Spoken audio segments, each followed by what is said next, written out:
Bismillahirrahmanirrahim. Assalamu alaikum wa rahmatullahi wa barakatuh. Let's move on the Mendel law of the segregation.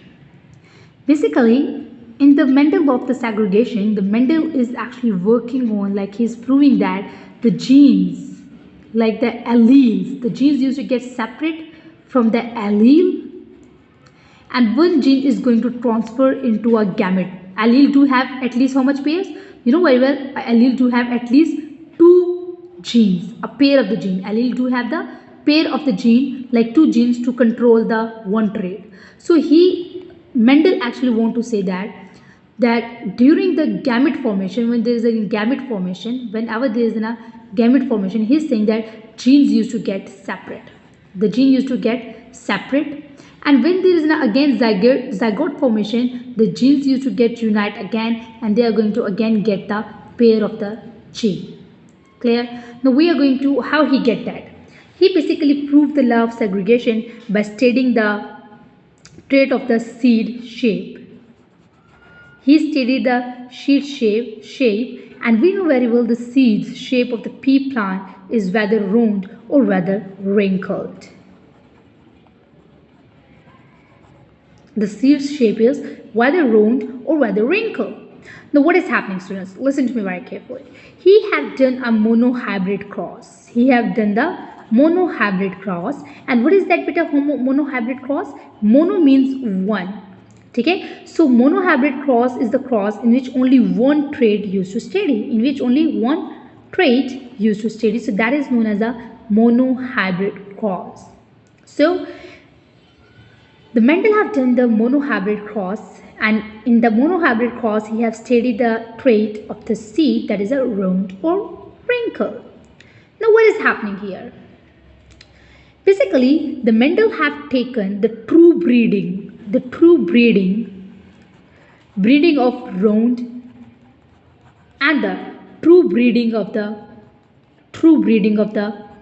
wrinkled seed. And when he had done the cross fertilization in between that, then he found that 100% seeds were round. There were not even a single seed who was wrinkled.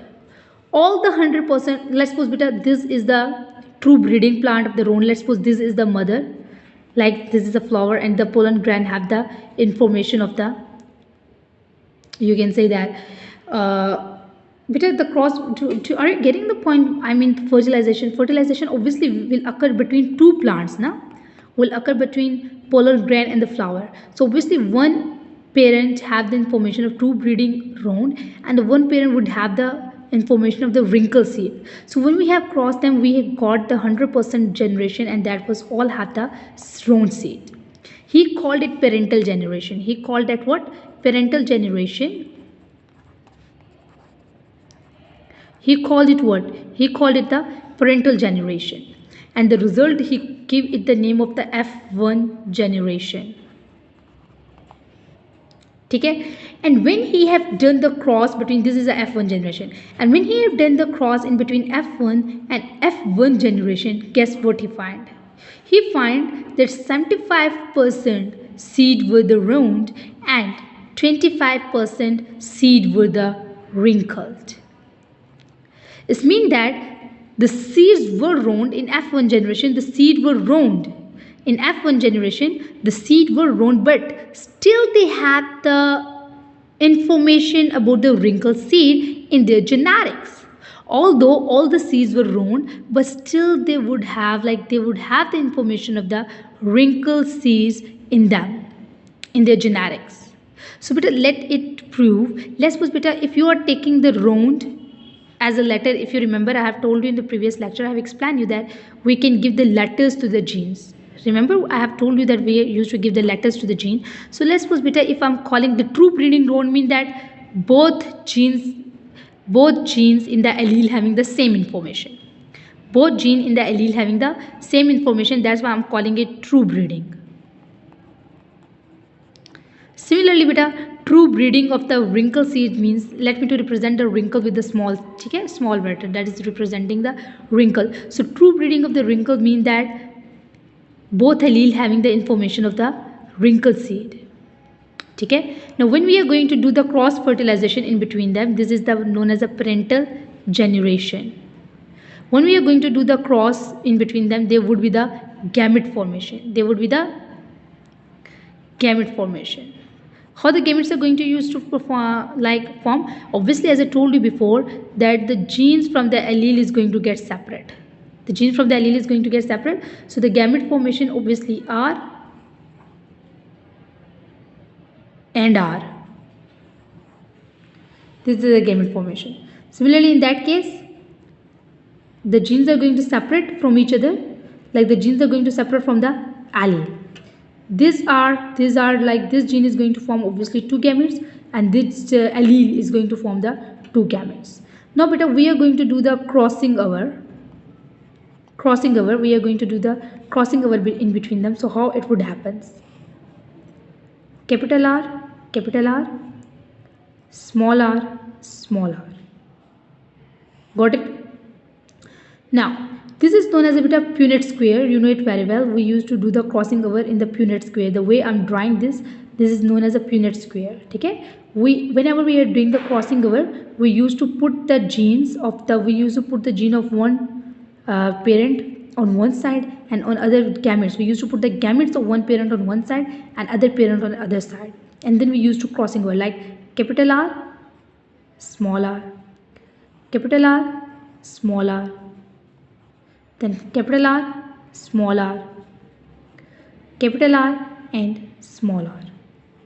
So you can see that we know that the round, when the result is what? 100% round seeds. So it means that the round is the dominant. The round is the dominant over wrinkle. That's what this trait was represented.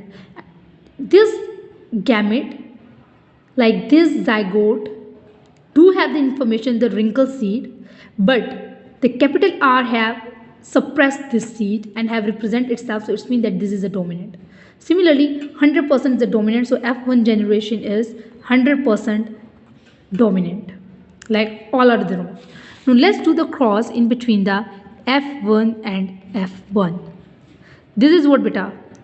F1 is cross between F1. So their phenotype is that they are 100%. Their phenotype is that they are 100% round. But the genotype, what is the genotype?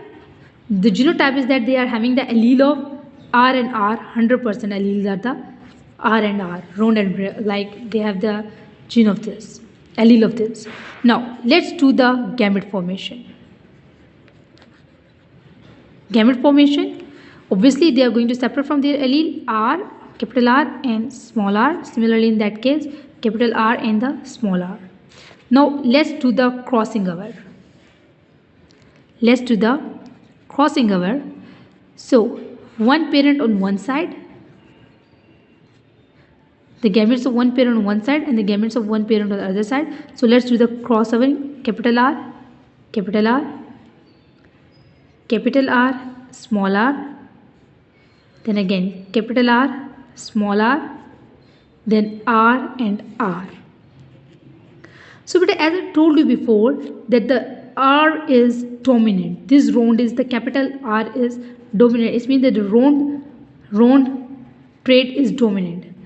I have told you that round trait is dominant. So what actually it means that the both having the information of the round. So it means that this is the round one. The seed would be round. What about this one? Obviously the R is the dominant over. So the information would be the dominant like round. Again this R is dominant over this. So obviously the information would be the round seed. But here we have the small r, small r. It means that here we would have the wrinkle seed. There is a no dominant, you can say dominant gene who is going to mask the wrinkled information, mask over the. So this is what the wrinkle. So 1, 2, 3. It means that 3:1. 3 are the round and 1 is the wrinkled. So you can say that beta, it is very easy, like 75% is the round and 1 is the 25%. So but this law, you can say that beta, but this law what we are getting, it is proved that during the gamete formation, the gene from the allele used to get separate.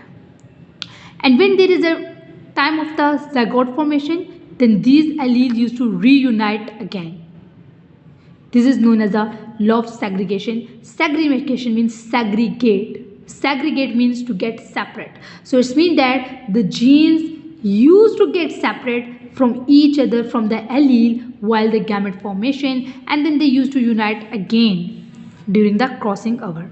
So Mendel studied the inheritance of the seed shape first. For this purpose, he chose reproduce two plants, like two plants. Okay, he chose two plants, one contrasting trait, like both have the different traits. One were having the shape of the like seed shape he have discussed, and the cross was called monohybrid cross because only one trait is going to stay in that. So Mendel did what, beta? Mendel crossed a true breeding round seed plant with a true breeding wrinkle seed plant. So you can see the true breeding. So round it would be like RR, and the true breeding wrinkle, that is smaller and smaller. All resulting seed for the next generation were round. It means that we get 100% round, as I've explained you there, that round and wrinkled and 100% were the round. As I have explained you in the cross, we are going to see here that 1, 2, 3, 4, 100% were the round. Now what happens, students? Like Mendel declared that the trait round seed were the dominant while wrinkled seed is a recessive. The following year, Mendel planted these seeds and allowed the new plant to self-fertilize. फिर क्या हुआ बेटा? He wait for to complete the plant to complete the generation, and then he wait for the next generation in which he have done the self-fertilization in between the F and F1 generation. He have done the self-fertilization between the F1 and F1 generation. Then he get what? He got 7,324 seed that were the round and 1,850 seed were the wrinkled. So it means that is the ratio of 3:1. Okay. So the parental generation is denoted as P1 generation. Here, as I told you, that is a P1 generation. Then this is the F1 generation. The result of the parental generation is F1, and the F1 and F1 generation, when we are going to do the crossover in between that, the result of the F1 generation will be known as the F2 generation. So beta, similarly here what they are saying, when true breeding tall plant were crossed with the tall breeding plant, so its result were the same.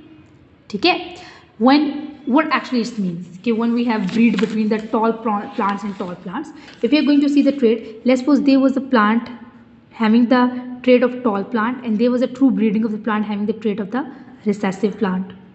When you are going to work on the gamete formation, it will be like that, TT and TT. So crossing our Punnett square, one here and one here. So TT, T small t, capital T small t, capital T small t. So you can see that 100%, we have 100% tall plants. So this, he have done this test many times on many traits, and he were getting the same result. Now he have done the test in between F1 and F1 generation. When he have done between F1 and F1 generation, let's suppose F1 and F1 generation. So what was that? Capital T small t, capital T small t, gamete formation, capital T small t, capital T small t. Now crossing our Punnett square, capital T small t, capital T small t, crossing capital T, capital T, capital T small t, capital T small t, small t and small t. Now once again, 75% were the tall plants and 25 were the small plants. The result is same. So what he conclude? He conclude what? He concluded the trait under the study were controlled by a discrete, separable, you can say, factors of the gene. In each organism, the genes are present in pair during gamete formation. The gene allele of each pair segregate from each other, and each gamete receive one gene from the pair.